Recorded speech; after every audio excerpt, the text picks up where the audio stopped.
Assalamualaikum warahmatullahi wabarakatuh. Waalaikumsalam. Innal hamdalillah nahmaduhu wa nasta'inuhu wa nastaghfiruh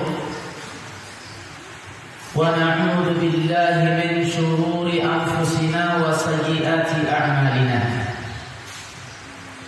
Man yahdihillahu fala mudilla lahu wa man yudlil fala hadiya lahu.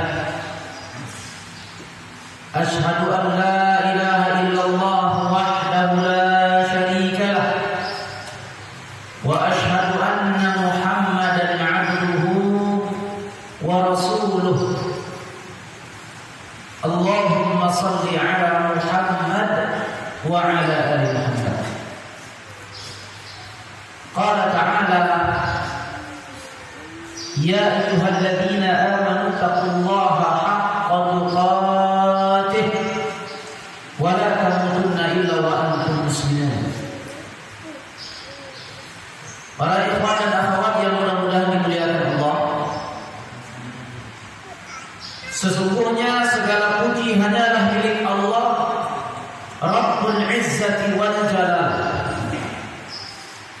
yang hanya kepada Allah kita beribadah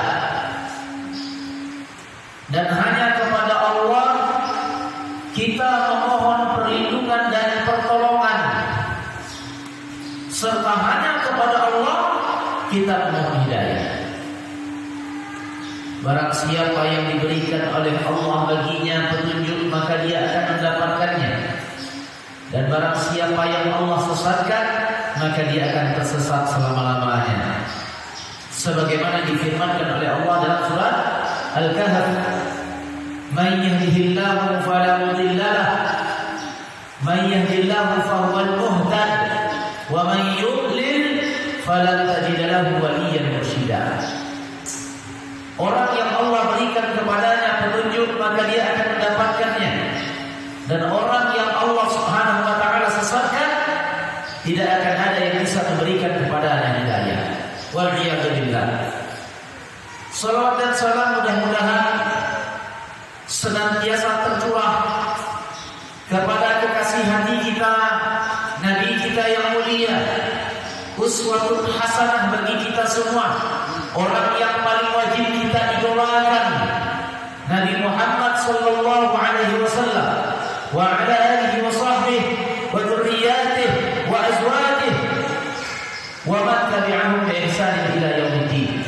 Allahumma shalli wa sallim ala nabiyyina Muhammad. Dan kita bersyukur kepada Allah, pada hari ini kita dikumpulkan oleh Allah di dalam rumahnya Al-Aqabah 7. Dan Allah telah melapangkan hati pengurus masjid Al-Aqabah 7 untuk kita dimudahkan oleh Allah Subhanahu wa taala mempelajari agama Allah, mendengarkan ayat-ayat Allah serta hadis-hadis Nabi sallallahu alaihi wasallam dalam majelis ilmu. Tentunya ini merupakan pertemuan yang penuh berkah. Mudah-mudahan kepada yang mudah-mudahan dimuliakan oleh Allah pengurus Masjid Al-Aqabah 7, dan begitu juga para ikhwan dan akhwat yang telah dimudahkan oleh Allah langkah kakinya menuju masjid ini dan dilapangkan oleh Allah hatinya untuk bermajelis ilmu, mudah-mudahan senantiasa mendapatkan rahmat, hidayah serta taufik dari Allah Rabbul Izzati wal Jalal. Ini merupakan kajian perdana Palembang Bertauhid Mengaji. Dan ini juga merupakan kajian perdana di mana Allah Subhanahu wa taala memberikan kepada kita waktu yang lapang untuk bermajelis ilmu. Karena dari dahulu kita selalu memberikan kajian atau membuka kajian dengan waktu yang sangat terbatas, yaitu dari maghrib sampai ke isya, waktu yang amat sedikit. Setelah isya pun juga terbatas. Dan alhamdulillah ya, hari ini kita memulai kajian duha dari jam 8.30 sampai dengan selesai. Jadi artinya nanti kita sangat dilapangkan oleh Allah waktu untuk menyampaikan materi, dan juga dilapangkan oleh Allah waktu untuk kita bisa bertanya jawab dalam masalah ilmu. Karena di sini banyak sekali teman-teman yang menjapri ke Ustadz untuk bertanya, dan tidak sedikit dari teman-teman itu yang terabaikan pertanyaannya. Karena memang kondisinya sangat terbatas, apalagi untuk memberikan jawaban melalui tulisan itu agak sedikit kesulitan. Jadi alhamdulillah kita dimudahkan oleh Allah waktu kita belajar pada hari ini. Nah, para ikhwan dan akhwat yang mudah-mudahan dimuliakan Allah, judul kajian kita seperti yang telah disampaikan adalah perintah Allah yang paling agung.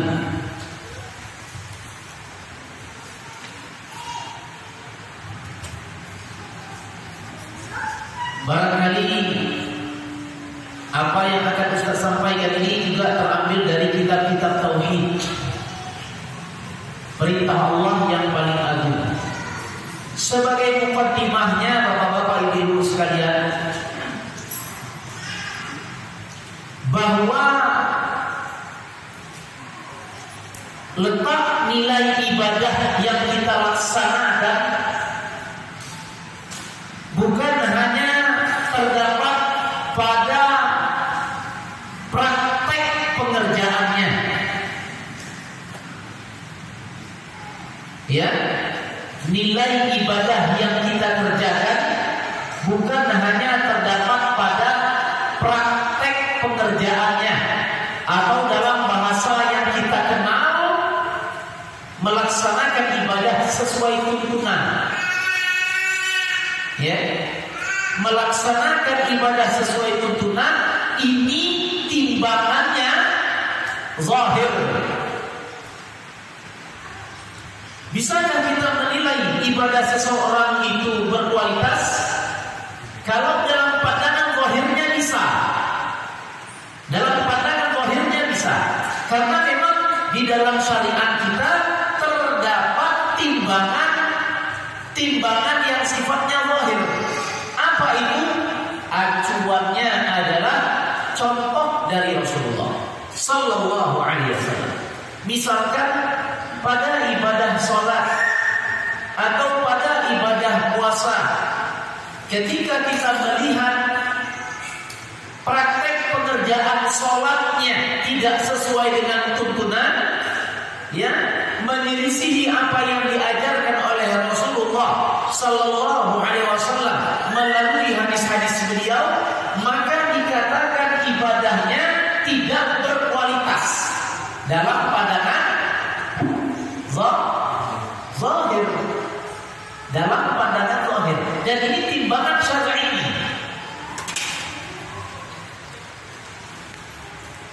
Dan tentunya bapak-bapak, ibu-ibu jemaah sekalian, dalam pelaksanaan ibadah terdapat juga nilai ibadah kita pada timbangan batin.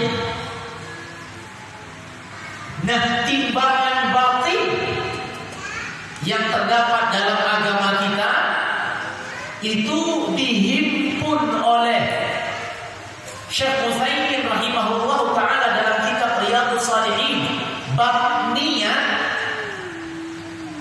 Maka timbangan batinnya 3. Kapan ibadah kita itu berkualitas di hadapan Allah, bukan di hadapan makhluk. Kalau di hadapan makhluk itu tadi telah kita jelaskan, timbangan zahir itu dalam pandangan makhluk. Akan tetapi ketika ditanyakan kapan ibadah kita berkualitas di hadapan Allah Rabbul Izzati wal Jalal, maka dihimpun oleh Syekh Utsaimin dalam 3 timbangan. Yang pertama, apabila seseorang melakukan ibadah kepada Allah yang ibadahnya itu lillah, karena Allah, bukan karena yang lain. Yang kedua, kualitas ibadah seorang hamba kepada Allah apabila pengerjaan ibadahnya itu lil ibadah, karena ibadah. Ini terdapat dalam kitab Riyadhus Shalihin Syarah Sahihain. Dan yang ketiga, terletak kualitas ibadah seseorang itu di hadapan Allah, yaitu ketika dia melaksanakan ibadah itu adalah karena lil imtithali awamirillah, dalam rangka mengerjakan perintah Allah Subhanahu wa taala. Ya. Makanya para ulama salaf mengatakan kam min saghirin kabbarathu niyah wa kam min kabirin sagharathu niyah. Banyak sekali amalan yang kecil, amalan yang sederhana, tetapi besar nilainya di sisi Allah karena niatnya tiga. Karena Allah, karena ibadah, dan karena melaksanakan perintah Allah Rabbul Izzati wal Jalal. Nah, teman-teman sekalian, para ikhwan dan akhwat yang mudah-mudahan dimuliakan Allah, di dalam agama Islam, di dalam Al-Quran dan di dalam hadis terdapat banyak perintah. Terdapat banyak perintah dari Allah Subhanahu wa ta'ala. Maka oleh Syekh Muhammad At-Tamimi rahimahullahu ta'ala, dari sekian perintah yang banyak dari Allah, maka perintah yang paling utama, perintah yang paling agung, perintah yang paling besar nilainya di sisi Allah adalah seperti yang disebutkan oleh Syekh Muhammad At-Tamimi rahimahullahu ta'ala di dalam kitab Ushul Ats-Tsalatsah. Beliau mengatakan, wa a'zamu ma amara Allah bihi at-tauhid wa huwa ifradullah bil ibadah. Wa a'zamu ma amara Allah, perintah Allah yang paling mulia, perintah Allah yang paling agung, perintah Allah yang paling tinggi, yang paling besar nilainya di sisi Allah adalah perintah untuk bertauhid. Wa huwa ifradullah bil ibadah, yaitu perintah mengikhlaskan, memurnikan ibadah kita hanya kepada Allah Rabbul Izzati wal Jalal dan tidak menyekutukannya. Dan ini bapak-bapak sekalian adalah sebagaimana yang diperintahkan oleh Allah dalam surat An-Nisa ayat 36. Perintah bertauhid dan perintah dan larangan untuk berbuat syirik. Allah berfirman, wa'budullaha wa la tusyriku bihi syai'a.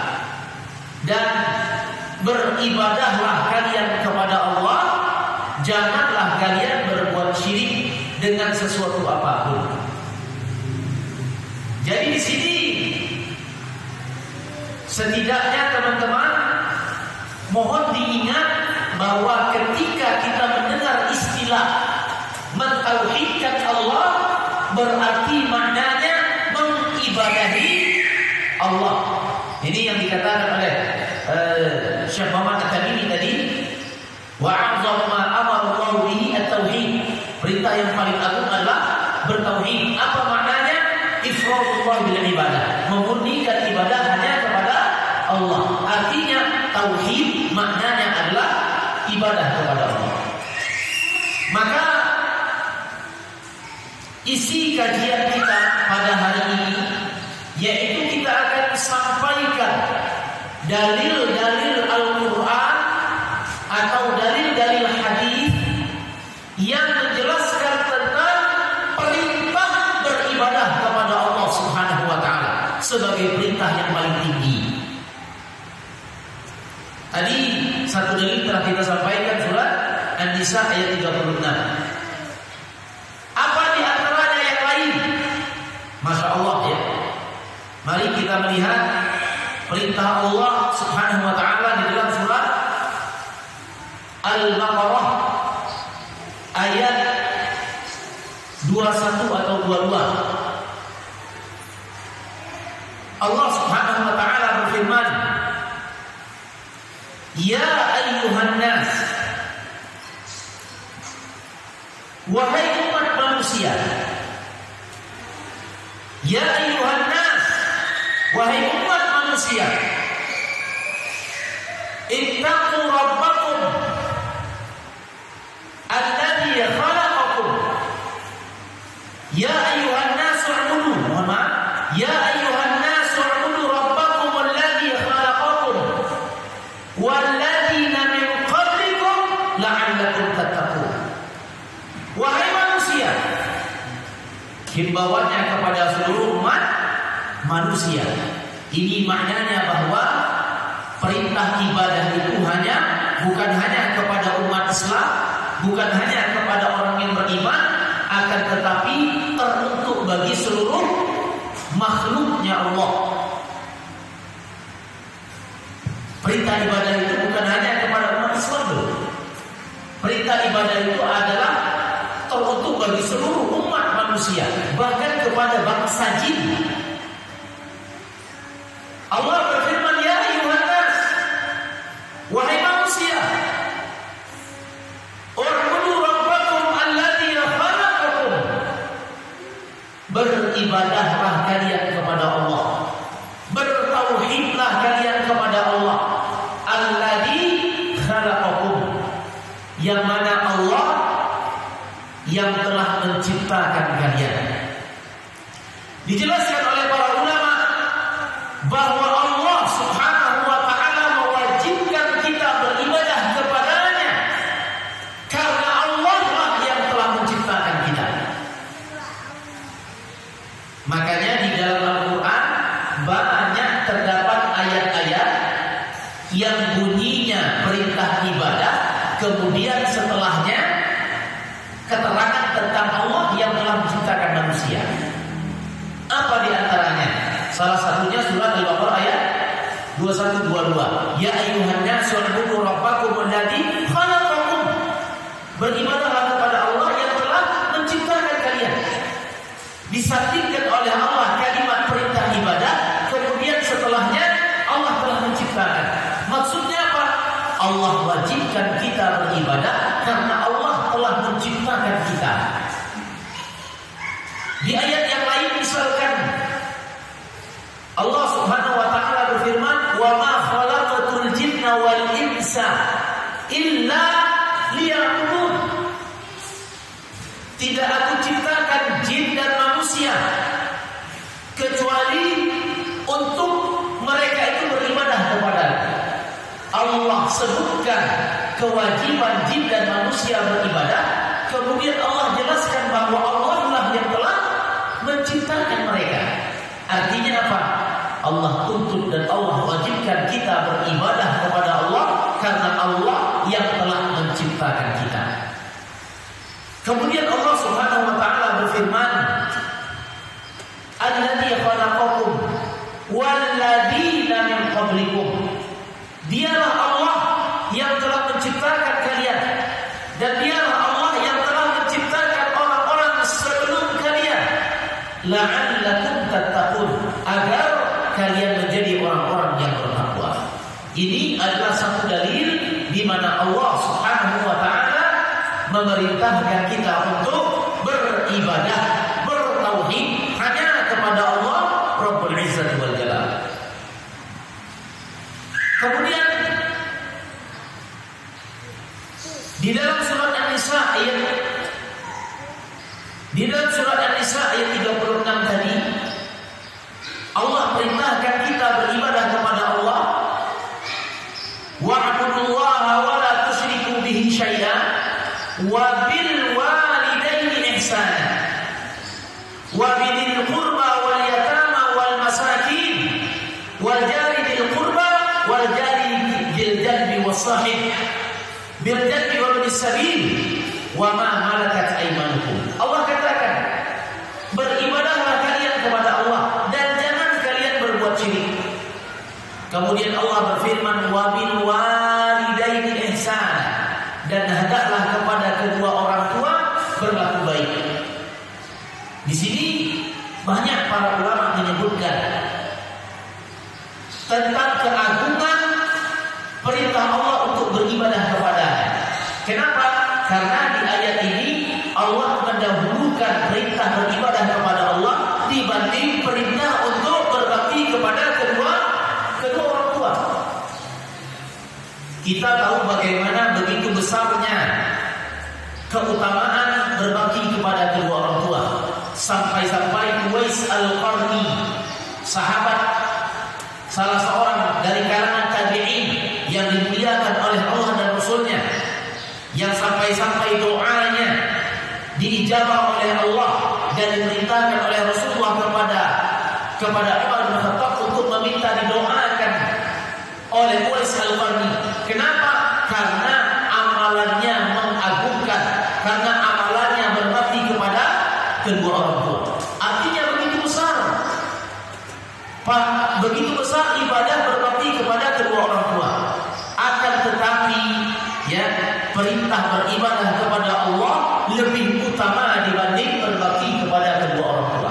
Walaupun terdapat banyak dalil-dalil yang menyebutkan begitu besarnya, begitu agungnya perintah berbakti kepada kedua orang tua. Sampai-sampai Allah katakan di dalam hadis, ketika ada salah seorang sahabat bertanya, "Ya Rasulullah, ayyul a'mali ahabbu ilallah?" Amalan apa yang paling dicintai oleh Allah? Apa kata Rasulullah? As-salatu ala waqtiha. Salat pada waktunya. Kemudian apa lagi? Berbakti kepada kedua orang tua. Nah, di sini ikhwatal iman rahimani rahimakumullah jami'an. Kemudian di dalam surat Al-Isra ayat 23, Allah Subhanahu wa taala berfirman, "Wa qadha rabbuka alla ta'budu illa iyyah wa bil walidaini ihsana." Ini sama dengan surat An-Nisa ayat 36 tadi, ya. Allah perintahkan beribadah kepada Allah dan Allah perintahkan kita berbakti kepada kedua orang tua. Akan tetapi perintah beribadah kepada Allah didahulukan dibanding kita berbakti kepada kedua orang tua.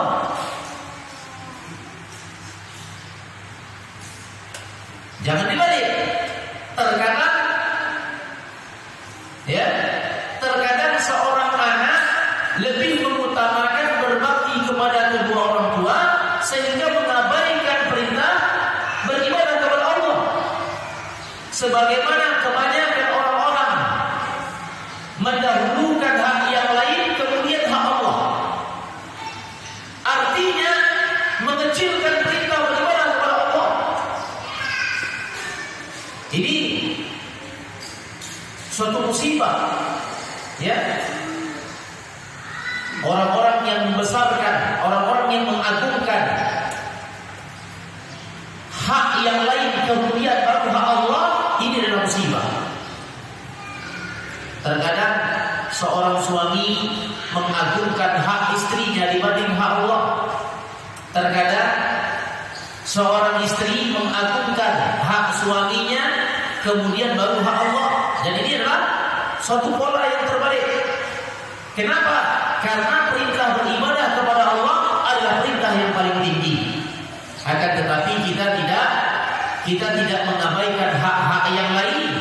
Ingat, ya, ini yang Ustaz sampaikan tadi, kesimpulan daripada Syekh Utsaimin rahimahullah taala, bahwa sejatinya segala bentuk ibadah kepada Allah adalah tauhid kepada-Nya. Seorang suami menunaikan hak istrinya dengan niat karena Allah, karena ibadah, dan karena melaksanakan perintah. Artinya mentauhidkan Allah dengan cara menunaikan hak suami. Begitu juga sebaliknya, seorang suami menunaikan hak istrinya dengan 3 niat. Pertama karena Allah, kedua karena ibadah, dan ketiga karena perintah dari Allah Subhanahu wa taala. Artinya apa? Seorang suami mentauhidkan Allah dengan cara menunaikan hak istri. Kemudian dilihat di dalam dalil yang lain, dalam surat Ibrahim ayat 20, Allah Subhanahu wa taala membuat sebuah permisalan. Allah Subhanahu wa taala membuat sebuah permisalan bahwa perintah beribadah kepada Allah di dalam agama kita seperti sebuah pohon yang akarnya kokoh, kemudian cabangnya menjulang ke langit. Maka akarnya itu adalah perintah beribadah kepada Allah, perkara yang paling pokok. Dan ini bisa difirmankan oleh Allah dalam surat Ibrahim ayat 24. A'udzu billahi minasyaitonir rajim. Alam tara kaifa daraballahu mathalan kalimatan thayyibah. Tidakkah kalian melihat sebuah permisalan yang dibuat oleh Allah? Permisalan kalimatul thayyibah, kalimat yang baik. Kalimat yang baik maksudnya la ilaha illallah, perintah bertauhid kepada Allah. Maka perintah ibadah kepada Allah kasajaratin thayyibah asluha thabitun wa farduha fis sama. Maka perintah ibadah kepada Allah seperti sebuah pohon yang akarnya kokoh, kemudian cabangnya menjulang ke langit, yang apabila tanpa akar tersebut maka pohon itu akan tumbang. Maka seperti itulah agama kita, bapak-bapak, ibu-ibu sekalian. Seseorang yang menjalankan ajaran agama Islam, seseorang yang menjalankan agama Islam, dia memiliki status muslim, akan tetapi dia tidak menjalankan perintah ibadah kepada Allah, maka agamanya nihil, maka statusnya sebagai muslim pun nihil. Kenapa? Karena perkara yang paling pokok dalam agama kita adalah menjalankan ibadah kepada Allah. Lalu bagaimana seorang muslim beragama Islam tetapi tidak sholat? Lalu bagaimana seorang muslim yang apabila dia menjalankan agama Islam tetapi dia tidak berpuasa? Dan ini merupakan kasus yang terbesar dalam agama kita. Kita lihat, ya, bapak-bapak sekalian yang mudah-mudahan dimuliakan Allah, permasalahan yang dihadapi oleh umat Islam saat ini adalah di mana umat Islam telah meninggalkan perintah Allah untuk beribadah. Sedangkan ini merupakan perkara yang paling pokok dalam agama kita, sebagaimana yang disebutkan oleh Syekh Muhammad At-Tamimi rahimahullahu taala, wa a'zamu ma amara Allah bihi at-tauhid. Perintah yang paling agung yang diperintahkan oleh Allah adalah untuk beribadah kepadanya. Ya. Dijelaskan oleh Syekh Shalih Fauzan, kalau seandainya seorang muslim meninggalkan ibadah kepada Allah, maka tidak ada bedanya dia dengan yang lain, artinya yang non-muslim. Kalau seorang muslim meninggalkan ibadah kepada Allah, maka tidak ada bedanya dengan dia non-muslim. Kenapa? Karena kalau soal keimanan, kepercayaan kepada Allah, maka ini disebut oleh Syekh Shalih Fauzan, la yujadu aqil fil alam ya'taqid anna basharan yakhluqu samawati wal ardh. Kalau dalam soal keimanan terhadap Allah, maka semua manusia secara fitrah beriman kepada Allah. Ini catatan. Coba bapak-bapak sekalian, tanyakan kepada muslim atau kepada non-muslim, kepada kafir atau kepada ateis yang tidak percaya kepada Allah. Tanyakan kepada manusia dengan latar belakang agama yang berbeda-beda. Tanyakan kepada mereka, apakah manusia yang telah menciptakan langit dan bumi? Dan siapakah yang telah menciptakan langit dan bumi? Maka demi Allah, tidak ada seorang manusia pun yang berakal sehat yang akan menjawab bahwa yang telah menciptakan bumi adalah manusia. Tidak. Tidak ada satu manusia pun yang berakal sehat yang akan menjawab bahwa yang menciptakan bumi adalah manusia. Tidak. Pasti jawaban mereka yang telah menciptakan bumi adalah yang maha kuasa. Yang maha kuasa. Ini yang dikatakan oleh Syekh Shalih Fauzan, la yujadu aqilun fil alam ya'taqid anna basharan yakhluqu basharan. Tidak akan ada manusia yang berkeyakinan menciptakan langit, menciptakan bumi. Yang menciptakan manusia adalah manusia. Tidak akan ada di antara kita yang berkeyakinan, walaupun dengan latar belakang agama yang berbeda-beda. Dan ini telah diuji oleh Allah. Ini telah diuji oleh Allah di dalam surat Zukhruf ayat 87. Apa kata Allah? Wala in sa'altahum man khalaqahum la yaqulunna Allah. Ketika engkau tanyakan kepada orang kafir siapa yang telah menciptakan mereka, maka mereka pasti menjawab Allah. Artinya apa? Soal keimanan, soal kepercayaan kita dengan Allah, tetangga kita dalam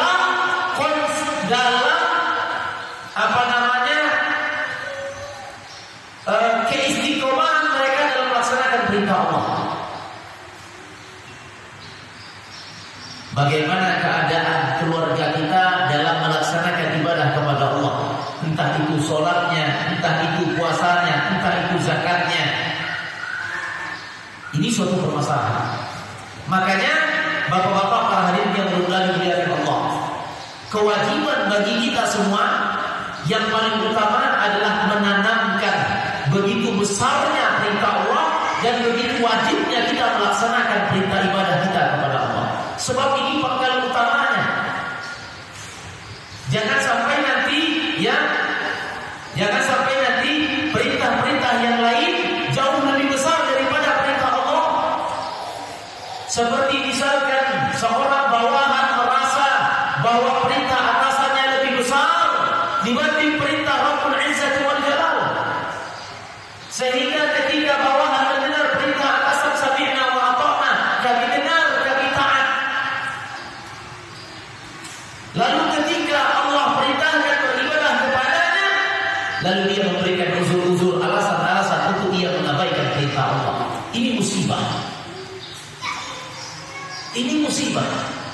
Kita lihat begitu banyak orang-orang yang mengabaikan perintah Allah, sehingga dengan mudahnya menunda-nunda perintah ibadah dengan alasan-alasan yang kecil. Perintah ibadah itu banyak ya, tapi setidaknya dalam contoh ini kita ambil perintah ibadah yang pokok: sholat, puasa, zakat. Perintah yang pokok itu terdapat di dalam rukun Islam yang 5: syahadat, sholat, puasa, zakat, dan haji bagi yang mampu. Ini ibadah yang pokok. Makanya tidak ada uzur bagi kita untuk mengilmui ibadah yang pokok tadi, fardhu ain. Ya, ilmu yang paling wajib kita pelajari secara fardhu ain dalam masalah ibadah adalah yang 5 tadi.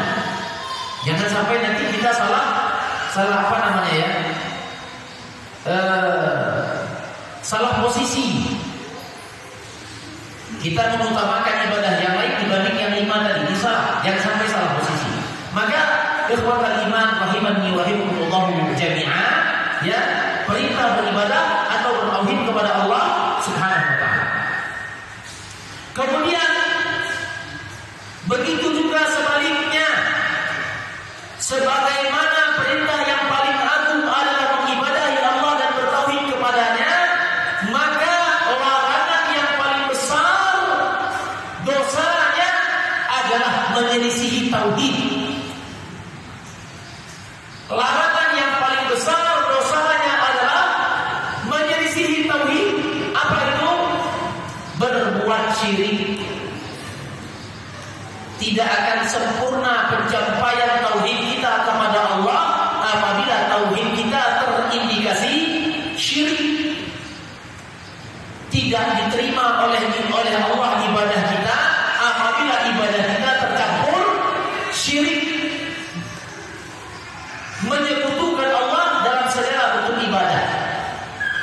Oleh Syekh Shalih Fauzan, syirik beliau definisikan da'watun ilallah ma'a ghairihi, melakukan ibadah kepada Allah kemudian bersamaan dengan itu juga melakukan ibadah kepada yang lain, dan ini merusak kualitas ibadah kita, bahkan ditolak ibadah kita kepada Allah.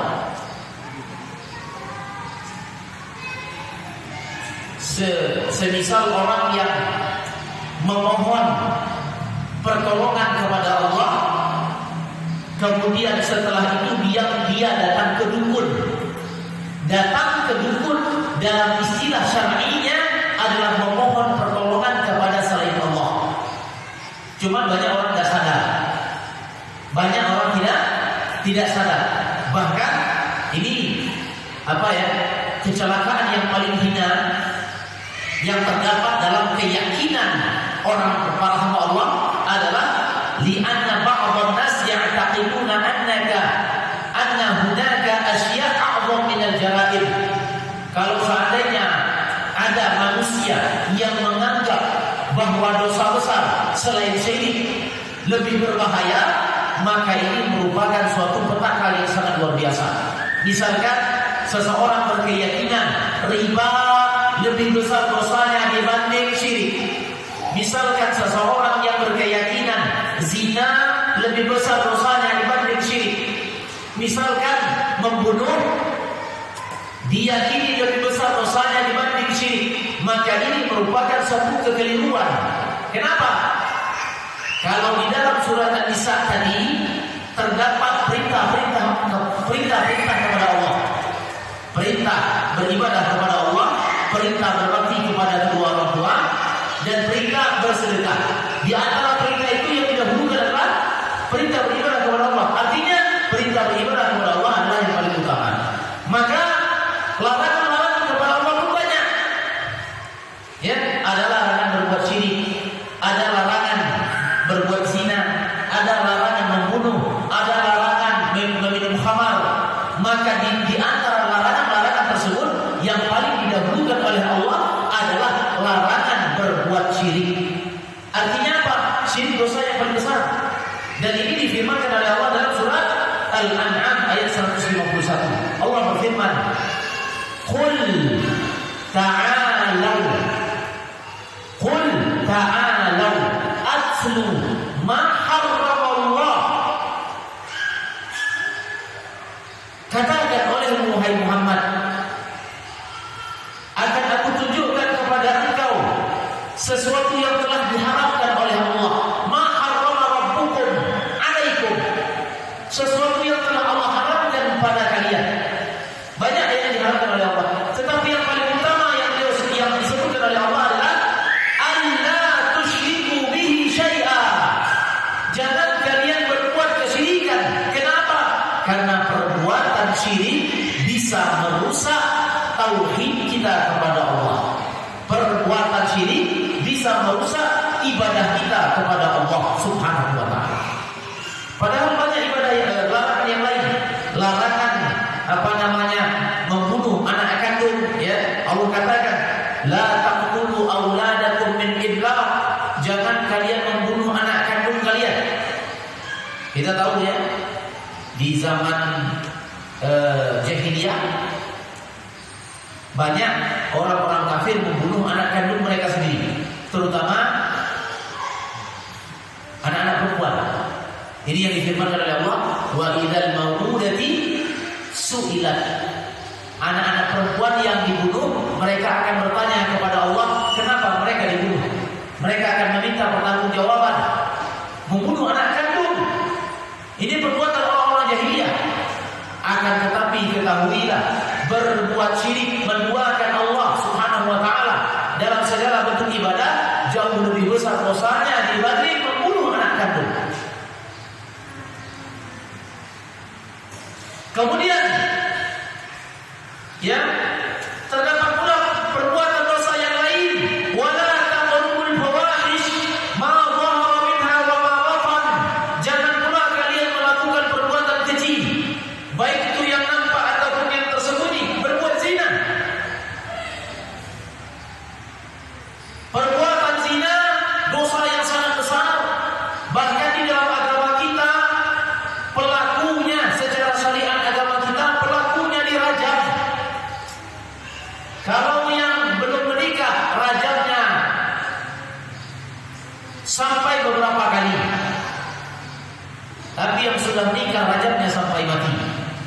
Dirajam sampai mati.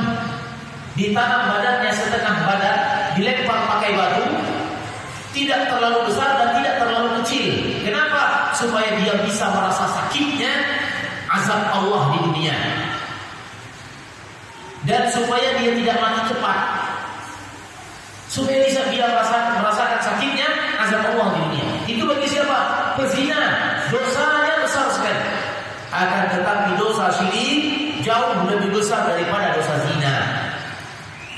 Makanya pernah kita, barangkali teman-teman pernah mendengar kisah seorang pezina yang diampuni oleh Allah dosa-dosanya, dirahmati oleh Allah sehingga dia masuk surga karena perbuatannya memberikan air minum kepada seekor anjing. Hadisnya dari Abu Hurairah, riwayat Bukhari dan juga riwayat Muslim dalam kitab Riyadhus Shalihin bab taubat. Artinya apa? Artinya perbuatan syirik jauh lebih besar dosanya dibanding orang-orang yang berbuat zina. Bukan berarti kita mengecilkan dosa zina, tidak. Tetapi kita melihat mana yang lebih besar mudaratnya di sisi Allah Subhanahu wa taala. Nah, kemudian bapak-bapak, ibu-ibu, para hadirin jemaah sekalian yang bermudah dirahmati serta dimuliakan oleh Allah Subhanahu wa taala. Ini dia beberapa keterangan yang kita jelaskan tentang begitu besarnya dosa berbuat syirik dan begitu besarnya pahala orang-orang yang bertauhid kepada Allah Subhanahu wa taala. Ada satu hadis yang menjelaskan tentang dosa besar. Tetapi dosa yang paling besarnya adalah dosa syirik. Yaitu hadis yang datangnya dari Abdullah bin Mas'ud, dikeluarkan oleh Imam Al-Bukhari, bahwa datang kepada Rasulullah SAW seorang sahabat yang bertanya, "Ya Rasulullah, ayyud dzambi a'dzam?" Ya Rasulullah, dosa apa yang paling besar di antara dosa-dosa yang lain? Qala an taj'ala lillahi niddan wa huwa khalaqa. Dosa yang paling besar, kata Rasulullah, adalah engkau menjadikan bagi Allah tandingan sesembahan yang lain, sedangkan Allah yang telah menciptakan engkau. Qila thumma ayyu? Kemudian ya Rasulullah, dosa apa lagi? Qala an taqtula waladak khasyata an yat'ama ma'ak. Kemudian setelah itu adalah dosa yang besar, engkau membunuh anak kandungmu karena engkau takut jatah rezekimu dimakan olehnya. Qila thumma ayyu? Kemudian apa lagi ya Rasulullah? Kemudian Rasulullah menjawab, antuzani halilata jari, yaitu engkau berbuat zina. Dosa besar yang paling besar 3 kata Rasulullah. Yang pertama berbuat syirik, yang kedua membunuh anak kandung, dan yang ketiga berbuat zina. Di antara yang 3 tersebut, yang paling utama disebut oleh Rasulullah adalah berbuat syirik. Nah, ini dalam sistematika sistematika penyebutan dalil, ya. Kalau dalam masalah perintah, kalau ada perintah-perintah yang banyak, maka penyebutan perintah yang paling pertama itulah yang paling utama. Paham ya? Perintah yang ada perintah-perintah yang banyak sekali, maka perintah yang paling pertama disebut itulah yang utama. Kemudian ada larangan-larangan yang banyak sekali, maka larangan yang paling pertama disebut, maka itulah larangan yang paling besar dosanya di sisi Allah. Larangan yang paling utama untuk ditinggalkan.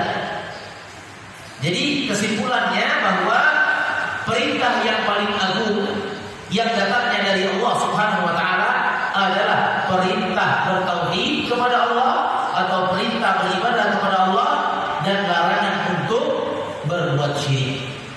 Barangkali secara umumnya sudah Ustaz jelaskan tentang perintah yang paling agung kepada Allah, yaitu beribadah. Nah, secara rincian daripada mentauhidkan Allah dengan ibadah ini banyak. Bahwa kita mentauhidkan Allah, beribadah kepada Allah ini banyak macam. Ada ibadah yang vertikal dan ada ibadah yang horizontal. Jangan sampai nanti kita memahami bahwa tauhid itu adalah cuma misalkan sholat saja. Tidak, ini salah ya. Kalau ada orang memahami bahwa ibadah kepada Allah itu sholat saja, misalkan perintah vertikal saja, ini salah. Bahwa perintah beribadah kepada Allah ada yang bentuknya vertikal dan ada yang bentuknya horizontal. Apa yang vertikal? Di antaranya melaksanakan sholat. Perintah sholat, utamanya sholat 5 waktu, karena sholat ini banyak lagi macamnya. Ada sholat yang diwajibkan dan ada juga sholat yang dianjurkan. Sholat yang wajib suatu kemestian dan bukan pilihan. Tidak ada pilihan bagi kita untuk mau mengerjakan atau meninggalkan. Ini satu kemestian. Dikerjakan wajib, ditinggalkan dosa. Ini perintah beribadah dalam masalah sholat. Ada juga mentauhidkan mengibadahi Allah dengan perintah sholat yang sunnah, ya, yang apabila dikerjakan berpahala, ditinggalkan tidak mengapa. Sholat sunnah. Jadi kita mesti tahu segala bentuk ibadah kepada Allah itu adalah tauhid. Dalam masalah puasa, ya, jangan kita menahan lapar, menahan haus, menahan segala bentuk pembatal puasa. Itu adalah dalam rangka mentauhidkan Allah. Kenapa? Karena kita kembali dari 3 kesimpulan tadi oleh Syekh Utsaimin, bahwa kita beribadah kepada Allah dengan segala jenisnya. Pertama, karena Allah.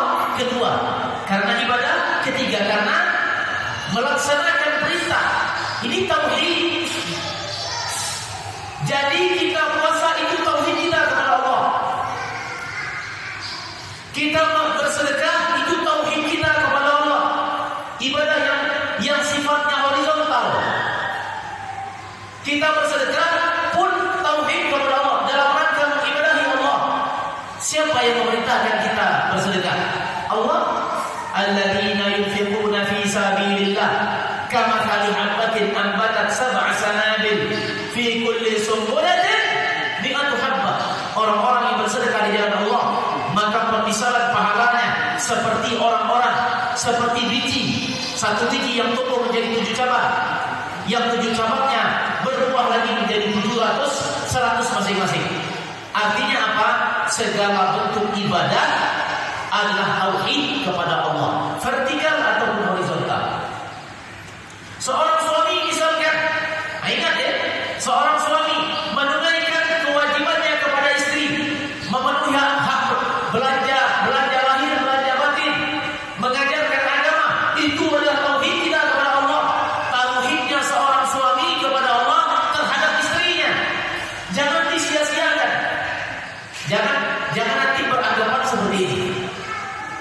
bahwa jangan beranggapan seperti ini ya, bahwa ya sudah kita mendahulukan hak Allah dibanding hak yang lain.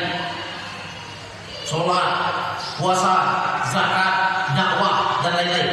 Kemudian dia meninggalkan hak suami, seorang suami meninggalkan hak istri. Kenapa? Karena mendahulukan hak Allah. Ini salah. Kenapa? Karena ketika seorang suami menjalankan hak istrinya, berarti dia sedang mentauhidkan Allah. Siapa yang memerintahkan suami untuk menjalankan kewajibannya terhadap istri? Allah. Kita melakukan ibadah karena 3 alasan. Pertama karena Allah, kedua karena ibadah, dan yang ketiga karena perintah Allah. Artinya apa? Segala bentuk ibadah yang kita laksanakan tauhid kepada Allah. Makanya mohon maaf, kesalahan yang sangat besar apabila seorang suami ya terlena dalam mengibadahi Allah dan meninggalkan hak-hak yang lain, hak anak, hak istri dan hak-hak yang lain. Begitu juga sebaliknya. Kan kita dapatkan kasus seorang suami berdakwah, pergi kemana-mana, ke Thailand, ke Pakistan, ke Bangladesh ya, merantau berdakwah dalam rangka mengibadahi Allah, ya, mengkhususkan ibadahnya kepada Allah. Kemudian dia mengabaikan hak istri. Sampai-sampai ada istri yang disuruh jualan koran, sampai-sampai ada istri yang disuruh jualan jamu. Banyak seperti ini. Jadi ini satu kesalahan. Ya, intinya bahwa mentauhidkan Allah dengan segala jenis ibadah, baik itu ibadah vertikal ataupun ibadah horizontal. Barangkali secara umumnya ini yang bisa saya sampaikan. Insya Allah untuk pertemuan berikutnya akan kita sampaikan ya bentuk-bentuk pentauhidan kita kepada Allah dengan ibadah-ibadah yang lain, seperti misalkan membaca Al-Quran, mentauhidkan Allah dengan membaca Al-Quran, mentauhidkan Allah dengan bersedekah, mentauhidkan Allah dengan menunaikan hak-hak anak yatim, mentauhidkan Allah dengan ibadah-ibadah yang banyak. Barangkali ini yang bisa saya sampaikan. Insya Allah waktu yang luas kita persilahkan kepada bapak-bapak ataupun ibu-ibu mengajukan pertanyaan-pertanyaan secara lisan ataupun secara tulisan. Kita persilahkan kepada yang ingin bertanya secara langsung atau lisan ataupun tulisan.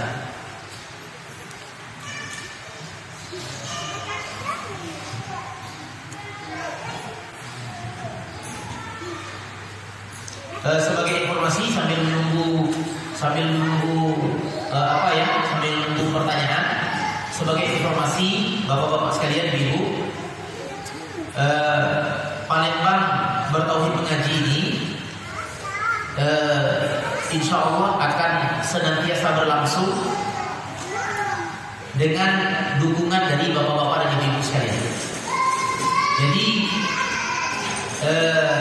kita sudah minta izin kepada pengurus masjid untuk kita mengadakan pengajian di sini. Jadi kita mohon dukungan dan juga untuk memakmurkan masjid yang kita cintai ini, Al-Aqabah 7. Insya Allah mudah-mudahan, dan kita mengimbau kepada bapak-bapak, ibu-ibu jemaah sekalian untuk ikut mendukung kajian ini dengan doa dan juga dengan donasi.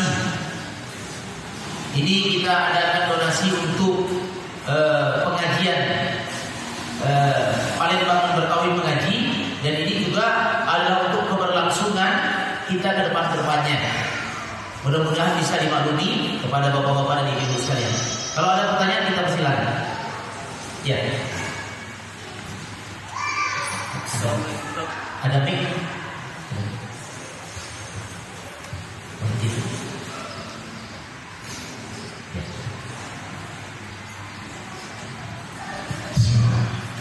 Assalamualaikum warahmatullahi wabarakatuh. Izinkan bertanya.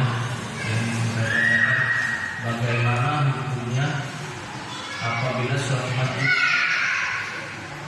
itu dibangun oleh orang kafir, dan dananya itu katakanlah tidak jelas atau dana dari korupsi lah, kan? Nah, kita sholat di situ tak apa pun itu. Assalamualaikum warahmatullahi wabarakatuh. Waalaikumsalam warahmatullahi wabarakatuh. Sambil menunggu pertanyaan yang lain, kita jawab pertanyaan ini ya. Jadi kita persilahkan kepada bapak-bapak, ibu-ibu bertanya melalui lisan atau tulisan. Ibu-ibu, khusus ibu-ibu melalui tulisan ya. Nanti bisa disampaikan pertanyaannya lewat tulisan. Atau juga bagi yang online atau juga yang hadir bisa mengajukan pertanyaannya melalui WA admin Palembang Bertauhid Mengaji 0812 79 72 6737. Bisa diajukan lewat WA. Nanti insya Allah akan kita respon. Jadi pertanyaan dari orang tua kita, apa hukumnya sholat di masjid yang dibangun dengan sumber dana dari orang kafir dan dari dana yang tidak jelas? Apa hukumnya kita sholat di sana? Yang pertama bahwa mesti kita ketahui sejatinya harta yang tidak jelas atau harta yang tidak diketahui tuannya, maka kita kembalikan kepada hakikat pemilik, yaitu Allah Subhanahu wa taala. Dan itu difirmankan oleh Allah secara umum dalam surat Al-Baqarah, lillahi ma fis samawati wa ma fil ard. Apa yang di langit adalah milik Allah, apa yang di bumi adalah milik Allah. Harta yang kita miliki adalah milik Allah, bahkan nyawa ini adalah milik Allah Subhanahu wa taala. Maka para ulama ketika ditanya tentang harta yang tidak jelas, solusinya adalah kembalikan kepada pemilik yang sebenarnya, yaitu Allah Subhanahu wa taala. Lillahi ma fis samawati wa ma fil ardh. Bagi Allah dan apa yang di langit, apa yang di bumi. Jadi tentang harta-harta yang tidak jelas, bagaimana kita kembalikan? Harus kembali kepada Allah. Bagaimana caranya? Bisa melalui masjid atau melalui anak-anak yatim atau melalui fasilitas umum. Ya, kalau khusus uang riba, ada orang bekerja di bank, kemudian hasil kerjaannya itu dia bertobat kepada Allah. Nah, hasilnya itu atau uang riba itu mau diapakan? Sebagian ulama mengatakan kembalikan untuk fasilitas umum, untuk jalan dan lain-lain, atau juga dikembalikan kepada Allah melalui anak-anak yatim. Artinya apa? Kita kembali kepada pertanyaan. Masjid yang dibangun dari harta orang kafir atau harta yang tidak jelas. Seperti yang kita sampaikan tadi, bahwa harta yang tidak jelas itu adalah milik Allah. Artinya tidak masalah kita sholat di masjid yang dibangun dananya dari orang kafir, dan bahkan boleh kita menerima uang dari orang kafir untuk dibangun masjid, tidak masalah, dengan konsekuensinya bahwa orang kafir tersebut dia tidak mendapatkan pahala dari Allah. Dan itu difirmankan oleh Allah dalam surah Al-Mutaffifin ayat yang terakhir, hal tu'ibal kufar maka yaf'alu. Orang kafir melakukan amalan dan dapat pahala. Itu saja konsekuensinya. Cuma seperti ini, mohon maaf ya,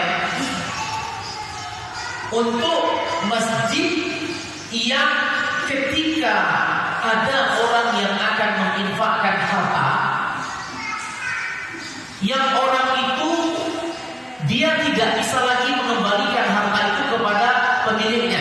Misalkan harta korupsi. Harta korupsi itu kan milik negara.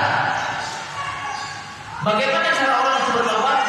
Maka dia wajib mengembalikan harta itu kepada yang berhak menerimanya, yaitu apa? Pemiliknya, negara. Misalkan ada harta mengambil harta orang yang dia curi, wajib dia dikembalikan kepada orang yang dia curi tadi. Akan tetapi kalau memang tidak lagi bisa dikembalikan kepada pemiliknya, baru dikembalikan kepada Allah. Paham ya? Misalkan datang seseorang kepada kita, Pak Ustaz, saya taubat, saya mencuri harta fulan bin fulan. Ini uangnya Pak Ustaz, kalau menggunakan untuk masjid atau untuk dana rumah, tidak bisa. Itu wajib dikembalikan kepada orangnya. Kecuali orangnya sudah meninggal, kemudian tidak ada ahli waris. Kalau orangnya sudah meninggal dan tidak ada ahli waris, ini kemana? Kembali kepada Allah. Kalau harta perusahaan, Pak Ustaz, saya bekerja di perusahaan, kemudian saya mendapatkan dana dari perusahaan yang itu bukan hak saya, Pak Ustaz, tapi saya dapat sekitar 1 miliar. Saya apakan nih? Kembalikan ke perusahaan itu. Harus dikembalikan kepada perusahaan. Harus. Tapi kalau memang seandainya tidak memungkinkan dan tidak bisa lagi, tidak ada cara untuk mengembalikannya, maka dikembalikan kepada Allah. Allah SWT. Kira-kira seperti ini. Ya. Mungkin masih ada, kita persilakan. Ini ada melalui WA ya, admin Palembang Berrohid. Melalui WA, Ustaz, apa hukumnya sholat di masjid yang terdapat di depan pintu, terdapat kuburan di depan pintu, kuburan dan tempat sholatnya hanya terpisah oleh dinding. Ya, apa hukumnya sholat di masjid yang terdapat kuburannya? Ketika pertanyaan ini diajukan kepada Imam Ibnu Taimiyah rahimahullah taala, maka Imam Ibnu Taimiyah menjawab dengan dua jawaban. Pertama, orang yang sholat di masjid yang ada kuburannya, maka apabila dia tidak tahu, sholatnya sah dan dia tidak berdosa. Catatannya tidak boleh diulang lagi. Kemudian orang yang sudah tahu di masjid itu ada kuburan, maka sholatnya tidak sah, kemudian dia berdosa dan dia wajib bertaubat. Artinya apa? Ini jawaban Imam Ibnu Taimiyah dalam kitab Majmu'atul Fatawa. Artinya apa? Sholat di masjid yang ada kuburannya tidak boleh. Dan ini berdasarkan firman hadis Nabi SAW. La taj'alul masajid, la taj'alul maqabira masajidah. Kata Rasulullah, jangan kalian jadikan kuburan sebagai tempat beribadah. Wallahu a'lam bishawab. Kecuali antara masjid dan kuburannya terpisah secara tempat. Ya, masjid, tanah masjid, kemudian tanah kuburan terpisah. Ada dua kapling. Kapling pertama masjid, kapling kedua kuburan, dan di antara keduanya dibatasi, maka itu boleh. Tapi kalau misalkan ada masjid, di dalam tanah masjid itu ada kuburan, lalu antara masjid dan kuburannya dibatasi, maka itu tetap terlarang. Karena tanah masjid dihitung masjid. Ini dikiaskan kepada Masjidil Haram. Masjidil Haram. Ketika para lajnah daimah ditanya kepada mereka, apakah sudah mendapatkan keutamaan sholat di Masjidil Haram, sedangkan kita sholat di luarnya, yaitu di pelataran? Maka lajnah daimah berfatwa, sholat di pelataran masjid atau di luar Masjidil Haram hitungannya sama dengan sholat di dalam Masjidil Haram. Artinya apa? Tanah masjid dihitung masjid. Wallahu a'lam bishawab. Misalkan di Masjid Al-Aqabah 7, Pak Ustaz, kami sholat Jumat, tetapi karena jamaahnya banyak, lantai 1, lantai 2 penuh, sehingga kami ada yang sholat di luar masjid. Apakah itu boleh? Jawabannya boleh, karena tanah masjid dihitung masjid. Ya. Kemudian ada pertanyaan yang lain. Ini pertanyaan berikutnya. Banyak ini yang bertanya. Terkadang perbuatannya sama. Seperti misalkan yakin terhadap jimat, perbuatannya sama, tetapi bisa jadi jenisnya berbeda. Si A yakin dengan jimat, si B yakin dengan jimat. Akan tetapi si A syirik kecil, si B syirik besar. Di mana letaknya? Pada keyakinan. Kalau misalkan seseorang yakin terhadap jimat,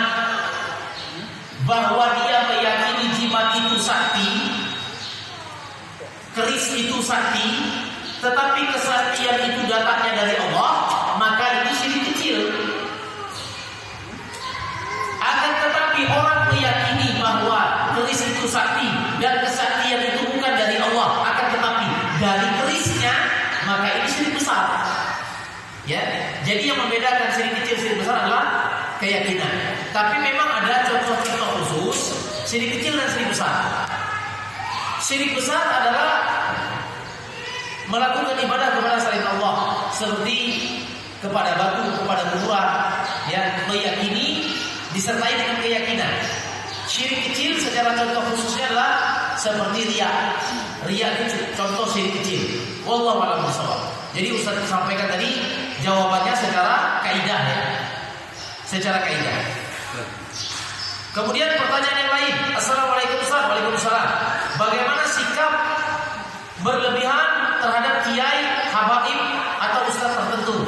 Ya. Sikap berlebihan terhadap kiai atau kepada ulama ini disebutkan oleh Allah dalam surat At-Taubah, bahwa sikap berlebihan tersebut bisa menjadi sesembahan terhadap ulama. Sikap berlebihan terhadap ulama bisa menjadi sesembahan terhadap ulama tersebut. Dan itu difirmankan oleh Allah dalam surat At-Taubah. Allah berfirman, "Ittakhadhu ahbarahum wa ruhbanahum arbaban min dunillah." Mereka menjadikan rahib dan pendeta sebagai sesembahan selain Allah. Rasulullah menjelaskan kepada Ali bin Hatim, salah seorang sahabat, bagaimana seorang murid itu bisa menyembah gurunya. Rasulullah menjelaskan kepada Hatim, Ali bin Hatim, apabila seorang murid meyakini haram tentang apa yang diharamkan oleh gurunya, maka ini syirik. Ghulu. Apabila seorang murid meyakini halal atas apa yang dihalalkan oleh gurunya, maka ini syirik. Ghulu berarti dia telah menyembah gurunya, berarti dia telah menyembah ustadznya, berarti dia telah menyembah kiainya. Ketahuilah, yang mengharamkan itu adalah Allah, yang menghalalkan itu adalah Allah. Guru atau ustadz adalah sekedar yang menyampaikan apa yang telah diharamkan dan apa yang telah dihalalkan oleh Allah. Ingat ya. Makanya apabila seseorang misalkan mengatakan penggal kepala si fulan, penggal kepala si fulan, kemudian muridnya mengaminkan, maka muridnya telah mengallahkan ustadznya. Karena membunuh seseorang itu haram dalam agama kita. Allah mengharamkan membunuh illa bil haq, kecuali dengan cara yang benar.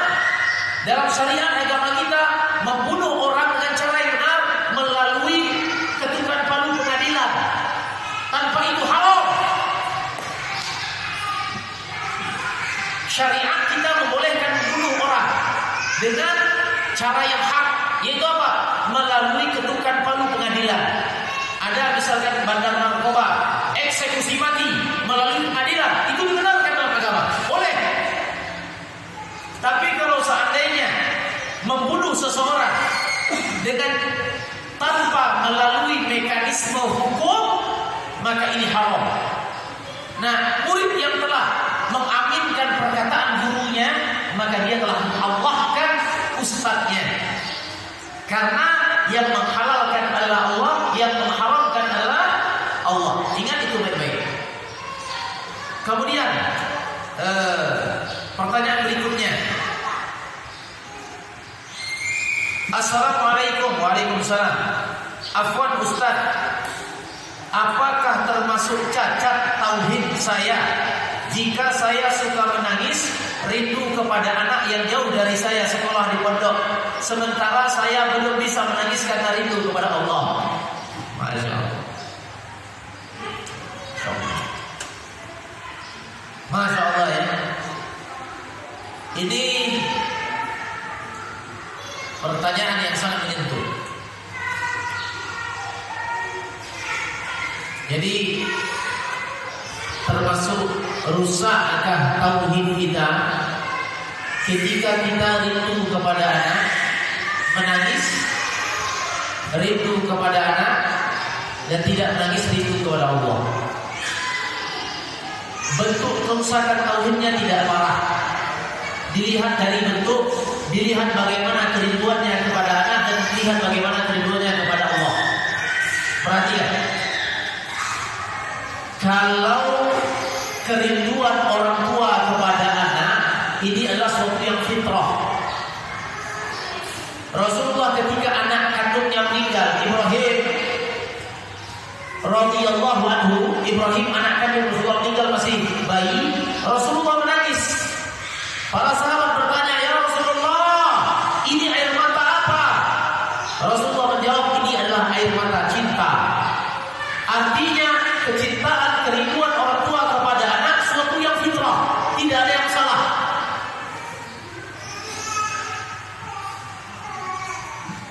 Akan tetapi kerinduan orang tua kepada anak yang apabila kerinduan itu bisa menghalangi ia untuk beribadah kepada Allah, dan dia mendahulukan hak anak dibanding hak Allah, maka ini yang difirmankan oleh Allah, "Inna auladakum wa amwalakum fitnatun lakum." Anakmu, hartamu cobaan bagimu. Bahkan di ayat yang lain Allah katakan, "Aduwwun lakum." Anak dan harta musuh kalian. Kapan itu? Ketika harta dan anak menghalangi kita untuk menjalankan hak Allah. Apabila seorang tua rindu kepada anaknya, yang kerinduan itu bisa menghalangi hak Allah, maka ini kerinduan yang salah. Tetapi misalkan dalam bentuk pertanyaan ini yang Ustaz pahami, orang tua yang rindu kepada Allah, dia menjalankan ibadahnya kepada Allah, dia menjalankan haknya kepada Allah, kemudian dia juga rindu kepada anak, akan tetapi rindu kepada Allah tidak menangis, rindu kepada anak menangis, maka ini tidak merusak tauhidnya, tidak. Ini tidak merusak tauhidnya, akan tetapi ini menunjukkan lemahnya iman dia kepada Allah. Ini menunjukkan kelemahan imannya kepada Allah. Karena iman itu pasang surut. Dari Abu Hurairah, riwayat Bukhari dan Muslim, Rasulullah bersabda, "Al-imanu yazid wa yanqus." Iman itu bertambah dan berkurang, bertambahnya dengan ketaatan, berkurangnya dengan maksiat. Sama halnya misalkan seseorang yang ketika berbakti kepada kedua orang tuanya, dia menangis karena terharu. Tetapi ketika sholat kepada Allah dia tidak menangis. Maka ini kondisi keimanannya lemah.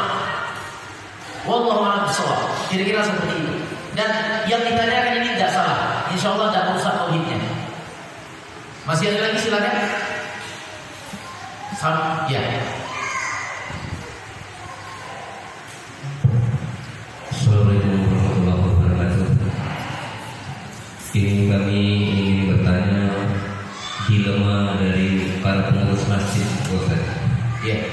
Seperti yang terjadi di Masjid Al-Kota 7, terutama pasca subuh, sebelum sholat biasanya masjid itu dibersihkan, disapu, dipel. Namun di dalam masjid itu banyak sekali binatang-binatang, termasuk laron, semut, dan segala macam. Dan ini dilema bagi kami itu, kadang-kadang kami itu berpikir pas disapu, dipel ini hewan-hewan itu mati semua, Ustaz. Apakah tindakan kami itu termasuk menyekutu sifat Allah, ataukah ada hal-hal yang lain? Karena selama ini kami berpedoman bahwa kami mengambil mudarat yang paling ringan. Misalnya masjid tidak disapu, terlihat segala macam, mungkin bisa jadi semaklukan atau binatang dan orang mengerti meninggalkan masjid. Atas dasar itulah kami akhirnya walaupun dengan keras hati gitu, membersihkan semut segala macam itu, termasuk dipel dan banyak yang mati. Pertanyaannya, tindakan kami itu bagaimana menurut hukum Allah? Assalamualaikum warahmatullahi wabarakatuh. Waalaikumsalam warahmatullahi wabarakatuh. Jadi tentang membunuh hewan, Di dalam surah Al-Baqarah Allah menyatakan sejatinya yang diciptakan oleh Allah berupa hewan dan yang lain-lain adalah diperuntukkan oleh Allah kepada manusia. Dan itu berdasarkan firman Allah, "Huwallazi khalaqa lakum ma fil ardi jami'an." Dialah Allah yang telah menciptakan bumi serta apa yang ada di atasnya untuk kalian semua. Makanya ikan kita goreng, kita bakar, ayam kita masak, kita makan, ya, hewan-hewan. Tapi memang ada jenis-jenis hewan yang dilarang untuk kita membunuhnya dengan sengaja. Di antaranya adalah laba-laba, kemudian semut, dan kemudian kodok. Ini dilarang bagi kita untuk membunuh dengan sengaja. Karena Pak Ustaz, apa hikmahnya kita dilarang membunuh hewan-hewan tersebut? Hikmah yang paling utamanya adalah kita menjalankan perintah Allah dan meninggalkan larangan Allah. Ini hikmah yang paling utama. Kemudian pertanyaannya Pak Ustaz, ketika kami bersih-bersih masjid, kemudian ada beberapa hewan-hewan yang mati, di antaranya adalah semut. Apakah ini termasuk menyelisihi agama Allah atau terkena larangan? Jawabannya tidak. Karena tujuannya adalah untuk membersihkan masjid. Tidak sengaja kita untuk membunuh hewan-hewan yang dilarang oleh Allah, seperti semut tadi. Bahkan semut itu boleh kita bunuh apabila telah menjadi hama. Boleh dibunuh apabila telah menjadi hama. Misalkan di rumah terdapat semut merah banyak sekali dan itu bisa mengganggu, maka itu boleh dibunuh. Yang dilarang kita membunuh semut itu adalah yang apabila semut lewat tidak ada salah, ya, kemudian tidak ada hajat kita membunuhnya, itu kita bunuh. Itu yang tidak boleh. Tapi kalau sudah menjadi hama boleh. Wallahu a'lam bishawab. Kira-kira seperti ini. Insyaallah dan lama. Ini ada pertanyaan lagi ya. Pertanyaannya, Ustaz, jika ingin mengembalikan barang yang pernah dicuri, kita kembalikan secara diam-diam karena malu, apakah boleh? Ya. Sebaiknya ada barang-barang yang telah kita curi kita kembalikan secara terang-terangan, sebaiknya, supaya kita bisa sambil meminta maaf. Tapi kalau seandainya memang berat hati rasanya, memang sulit rasanya, maka boleh dikembalikan secara diam-diam dengan catatan hak itu kembali kepada orangnya. Jangan sampai nanti kita kembalikan secara diam-diam, tetapi yang dapat orang lain. Nah, itu tidak sampai maksudnya, ya. Yang penting sampai maksudnya, kembali kepada yang pemiliknya, tidak masalah. Tapi kalau dikembalikan secara terang-terangan, maka itu yang lebih baik. Wallahu a'lam bishawab. Bismillah Ustaz, apakah yang dimaksud seperti masjid Kiai Marogan, masjid Suro, dan masjid Lawang Kidul? Ya, bahwa masjid yang dilarang kita sholat di atasnya, apakah seperti yang dimaksud? Jawabannya iya. Bahwa secara umum seluruh masjid yang ada kuburannya, maka dilarang oleh Rasulullah untuk kita sholat di atas masjid tersebut. Sebagaimana yang difirman dia sabdakan oleh Rasulullah, la taj'alu maqabira masajidan. Jangan kalian menjadikan kuburan sebagai tempat beribadah. Dan kita sangat menyayangkan bahwa kuburan lebih makmur saf jamaahnya dibanding saf jamaah yang berada di masjid. Ini sudah terbalik. Seharusnya masjid yang makmur. Nah, di zaman kita sekarang ini justru kuburan yang makmur, yang banyak jamaahnya. Makanya dilarang bagi kita sholat di masjid yang ada kuburannya. Wallahu a'lam bishawab. Ya, silakan kalau ada. Ya.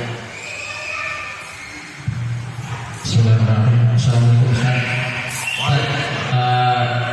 Fenomena di Indonesia kan terkait dengan Habib Ustaz ya. Iya. Terus seperti anak pernah cerita sama Ustaz, di kantor anak kan memang ada kajian yang diisi oleh sama Habib Ustaz. Dan itu sempat anak lihat karena bukunya ada di sana di musola. Jadi anak buka Ustaz, memang ada buku itu ya cuma satu hadis, terus dalilnya ada, cuman tidak dalam artian selama anak kajian kan banyak sekali hadis-hadis yang di situ ya, kan terkait dengan fikih Ustaz. Misalnya contoh niat sholat gitu, nggak bisa di buku itu memang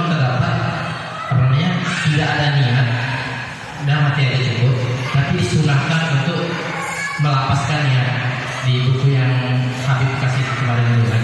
Nah, ini kan bahkan di Palembang sini kan memang banyak kan para orang-orang tertentu yang ikut Habib Ustaz. Nah, sikap kita dalam sikap kita yang ingin mencari ilmu, apakah kita perlu, apakah dalam mencintai keturunan Nabi itu adalah salah satu kita cinta kepada Nabi, dan apakah kita perlu juga mencari tahu nasab-nasabnya Nabi? Itu aja saya terima kasih. Iya. Jadi tentang mencintai kerabat Nabi SAW. Sebenarnya secara akidah ya, tidak sempurna iman kita sampai kita mencintai Rasulullah SAW dan mencintai orang-orang yang beliau cintai. Tidak sempurna iman kita sampai kita mencintai Rasulullah SAW dan mencintai orang-orang yang beliau cintai. Dan hakikat mencintai Rasulullah adalah juga selain kita ittiba, mengikuti sunnah beliau, mengamalkan ajaran-ajaran beliau, adalah juga kita mencintai orang yang beliau cintai dan membenci orang yang beliau benci. Dan di antara orang-orang yang beliau cintai adalah ahli bait beliau, keluarga beliau, anak beliau, istri beliau, ya, keponakan beliau, cucu-cucu beliau, dan begitu seterusnya. Dan kita wajib mencintai keluarga Rasulullah SAW. Hukumnya wajib mencintai keluarga Rasulullah SAW. Nah, cuma tentang fenomena orang-orang yang dianggap sebagai keluarga Rasulullah, bapak-bapak sekalian, tentu kita mesti ada kehati-hatian. Jangan sampai nanti, apalagi di Indonesia, ini jangankan mengaku keluarga Rasulullah, mengaku sebagai utusan Allah pun ada yang mengimaninya. Apalagi mengaku sebagai keluarganya Rasulullah. Kalau misalkan Ustaz katakan ke antum bahwa Ustaz ini adalah keluarganya Rasulullah, bagaimana coba? Harus ada kehati-hatian. Maka kita wajib mencintai keluarga Rasulullah SAW. Cuma terkait keluarga Rasulullah, orang yang dianggap keluarga Rasulullah, Habib dan semisalnya, maka ini perlu kehati-hatian. Bukan berarti ini ya, bukan berarti kita mencintai Rasulullah, bukan berarti kita mencintai keluarga Rasulullah bahwa kita mesti mencintai para habaib. Tidak. Karena ini terkait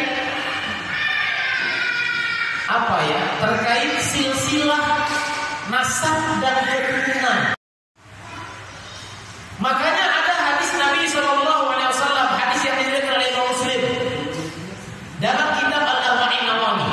Mohon dicatat dan diingat baik-baik, terutama bagi pecinta habaib. Apa kata Rasulullah?